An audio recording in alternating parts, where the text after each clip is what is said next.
And we're back. World War II, Part 2, with your burning question. So, why did Germany, Italy, and Japan want to expand their territory and attack neighboring countries anyways? Seems like a bad idea. Let's take a look. There was this fascist ideology that called for living space. Hitler called this Lebensraum, and it really meant taking over neighboring countries and taking their land for the superior Germans to settle and have farms. There was an economic reason behind this. The Germans needed more land to create food for their growing population, but this also meant taking that land away from the local people, often Jews, Polish people, and other people that were seen as inferior to the Germans. Now, Germany didn't invent this idea. They actually looked at the United States for inspiration, and the colonization of the United States, which over hundreds of years pushed Native Americans and indigenous people out of their land, stole that land from those people, and gave it to Americans. Hitler, in order to do this, implemented something called the Hunger Plan, and I'm going to show you some graphic pictures. This forced Jews, Poles, Romas, and other people to simply starve. If you don't want to see these pictures, just cover it up with your hand. One example of this is the Warsaw Ghetto, which forced Jews into a small area of the city of Warsaw, Poland, and just left them there to starve. Soon after getting into power, Hitler's Nazi party created work camps to round up people the German fascists thought were unfit. These were Jews, disabled people, Roma, gay people, people of color, and political opponents. Some of these concentration camps were death camps with one purpose: extermination. Here you see the ovens in one of the concentration camps that were used to simply burn people alive. This was called the Holocaust. 6 million Jews were murdered. 11 million people total were killed, and this killed 1/3 of all the Jews in the world.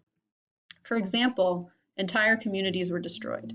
In Salonika, for example, which is now in Greece, 90% of Jews were rounded up, shipped to concentration camps in Poland, and died. World War II was total war. Everyone was affected, not just soldiers. Hundreds of thousands of civilians in both Axis and Allied countries worked in munitions factories, many of them women. Argentina, which you don't think of as being super relevant to World War II, provided 40% of Britain's meat, showing that even countries that weren't fighting on the front lines were really important. And a lot of people died of starvation, not necessarily in war. 1 million Indians died because the British refused to redistribute food supplies. And in 1945, 1 million Vietnamese people died due to famine. It's easy to think of World War II as this epic fight between good and evil. In the 1940s, superheroes are invented: Superman, Batman, Captain America, Wonder Woman. And a lot of times they're seen beating up Nazis. There's this idea that America was out there in the world defending the world for truth and democracy and civil rights against these evil fascist leaders. And there's certainly that aspect to the Axis. But of course, it's a little more complicated than that. For example, the Soviet Union, which was one of the major Allied powers, was a totalitarian dictatorship as well. Stalin sent millions of people to labor camps in Siberia and totally controlled everybody's movement, and there was no freedom of speech. The US also could have done more to help Holocaust victims. There's this criticism of the US that's been levied over the years. This is a picture of a ship that in 1939 came bearing refugees from Europe, Jewish refugees, and the United States turned them away. This ship went back to Europe, and over 200 of the people on it were killed in the Holocaust. There's also criticism that the US government could have spent more resources and efforts to bomb these concentration camps and the railway shipping lines that led to these concentration camps. There's some debate over how much the US government really knew about what was going on or where they were. But there is some evidence that they did know what was going on and that the military chose not to focus their efforts there. And finally, Germany didn't have the biggest empire in the world. If we're criticizing countries for creating an empire, the British did. The British couldn't have clothed or fed themselves or won the war at all without the labor of their colonies in India and South Africa and around the world. And these people did not have the same rights as normal British citizens. There's this propaganda from the British that, oh, we're all working together, but it's definitely true that the people in India and in Africa were subjugated people who did not have the same rights as other people in the British Empire. Okay, so World War II ended 75 years ago. Can you believe it? Why does it still matter today? Why are we learning about this in this long, long talk? Couple of big reasons. Let's talk about them. I'm going to talk about three. First one is the scale of cruelty from some of the most modern scientific countries on Earth challenged ideas of moral progress. What do I mean by that? I mean that these countries that committed things like the rape of Nanking or the Holocaust were some of the most advanced industrial scientific countries on Earth. And so it really begged the question, having science and having modern things does not actually make you a morally modern person. What does? These countries committed, like the Nazis, committed death squads, rounded people up and sent them into the ghetto. And the Nazis kept track of all this. They had a modern bureaucracy. A lot of what we know about the Nazis is because they themselves kept immaculate records, like any good modern government would.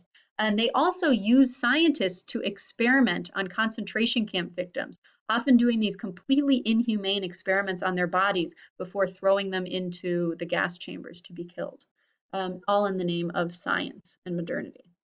The Allied powers as well committed extreme atrocities. This is the bombing of Dresden, in which German civilians were targeted in the war. And of course, the unleashing of the worst weapon so far that we know, the atomic bomb. All of these problems and these big atrocities and horrible acts of violence lend to this question of what does it really mean to be human if this can happen in the modern world? Another big effect on this, how this was important, is that World War II changed the balance of power in the world for decades. And this really launched the USA into the position of one of the most powerful countries on Earth. Here are the big three Allied leaders meeting with each other in 1943, well before they knew that they would win the war. We've got Great Britain, represented by the Prime Minister Winston Churchill, who led the nation, the Soviet Union, led by Joseph Stalin, and the United States, led by, here's Franklin Delano Roosevelt, and after he passed away, before the end of the war, it was led by Harry Truman. These three worked together throughout the war to try to defeat the Axis, although they did have some differences. But as soon as the war ended, those differences really came out, especially between the Soviet Union and the United States. This created a dynamic of communism, a communist country, versus a major capitalist country, a conflict that would extend for the next 50 years that was called the Cold War, and that would suck every nation on Earth into this kind of power dynamic between these two countries. And of course, the introduction of the atomic bomb, this major super weapon, affected how these countries would relate to each other as well. Another reason that World War II was important was it was this final push to end imperialism. The British Empire, after World War II, fell apart. After decades of nonviolent resistance, India, which remember was the most lucrative, making the most money for the British for 200 years, India finally gained independence in 1945. And then starting in the 50s, African countries gained independence, starting with Ghana on March 6, 1957. Here is President Kwame Nkrumah making a speech on the eve of Ghana's independence, and then all these other African countries in the next 10 years gained their independence as well. So this age of imperialism with the end of World War II ended, and it was partly World War II that caused this change to happen. One last thing to look at is the deaths. Lots of people died in World War II. The countries that faced the most deaths were the USSR and China, but also you can see so many deaths from Germany and Japan as well. In total, 40 million people were dead. So what's next for this assignment? You should turn in your World War II overview notes to the Try It, and then choose one of the Show What You Know questions to answer. So answer it in the discussion post, and then respond to someone else's Show What You Know answer so that we can have a little bit of a discussion. For lesson 2, go into lesson 2, and you get to pick what you do. Do you want to do an analysis and writing about the decision to drop the atomic bomb? This assignment has a little more reading, but it'll take you less time. Or you can choose a documentary of your choice about World War II, kind of whatever is interesting to you about World War II, of the documentaries that I put up there. Or if you have Netflix or some other streaming service and you want to watch a different documentary that you can access through that, please do. Find yourself a World War II documentary. There's a million of them, and then you can write a response. That second option is less reading because you'll be watching a documentary, but it will take you a little more time.